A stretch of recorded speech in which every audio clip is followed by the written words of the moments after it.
Yo, what up guys? It's your boy, yung Hans TV, and welcome back again, man. At ngayon ay nandito tayo sa Qatar Cultural Village para sa National Sports Day. Man, today, it's the day para sa kanila. Siyempre, dito sa Qatar kasi kinakailangan nila maging healthy. So ngayon, titignan natin kung ano nga ba ang ganap dito sa Qatar Cultural Village. At alam ko, man, at napakaraming event kung saan lugar dito sa Qatar. Pero dito tayo napunta. So, tignan natin kung ano nga ba ang ganap nila rito. So, let's go!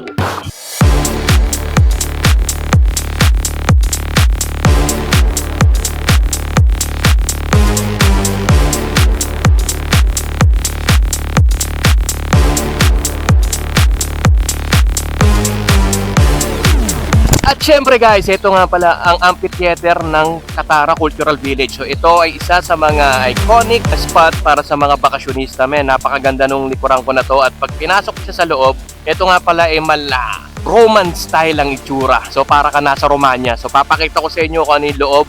Tara!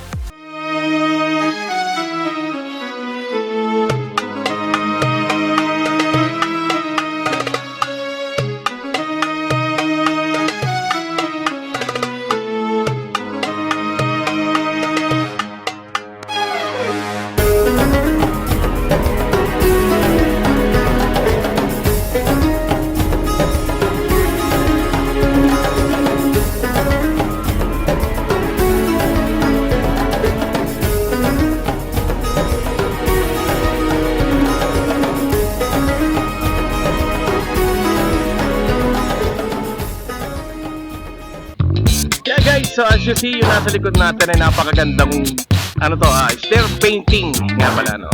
So men, napakaganda rito sa Qatar Cultural Village na to. And alam mo yun, na-preserve nila yung pagiging historical nung lugar na to. Kaya ang kagandahan lang din is talagang lalo nilang pinaganda yung lugar na to. Dati kasi ang pagkakaalam ko dito sa lugar na to is exclusive lang siya before. So para lang siya sa mga mayayaman at sa mga pamilya lang. So now kapag may mga ganitong klaseng event, nagiging open sa lahat, 'di ba? Hindi lang sa mga family, hindi lang din sa mga individuals. Pangkalahatan talaga kasi nga may napakaganda ng lugar na to. At talagang isa rin sa mga pinupuntahan ng mga tao to kapag may mga special occasion sila, mga holidays or something, man. Napakaganda rito. Kaya kung ako sa inyo, kung gusto nyo makapag-explore sa Middle East, syempre, ilagay nyo sa bucket list ang Qatar. Kasi ang Qatar, man, it's a safe country and syempre, it's a beautiful country.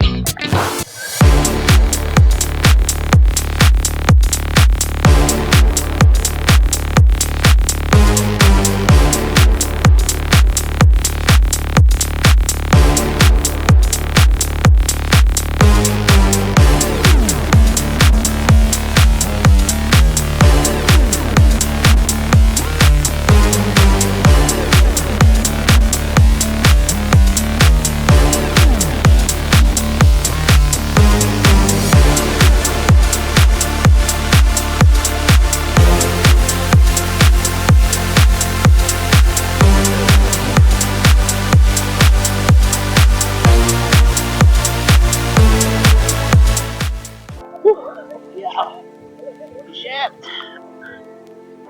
Nakakapagod. Alam niyo yung feeling na palakad-lakad ka, pero nalilibang ka. Alam mo yun, nararamdaman mo yung pagod, tapos naiibsan yung pagod mo kasi maganda yung nakikita mo. Ngayon, itong Qatar na to talagang built to para sa family, para mag-unwind, no? Pero men, kung tutusin, hindi mo rin lubos sa kalain, no? Kasi isipin mo, Middle East, parang nasa isip ka agad ng tao,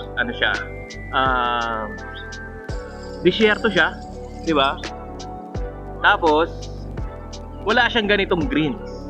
Pero ngayon, sabi yung surroundings ko, men, para ka lang nasa Pilipinas, nasa park ka lang. Napakaganda ng lugar na to. Kaya sana ma-preserve nila na to ng matagal.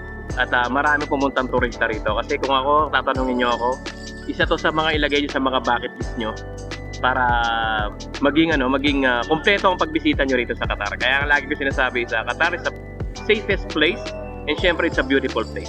Welcome ang lahat dito.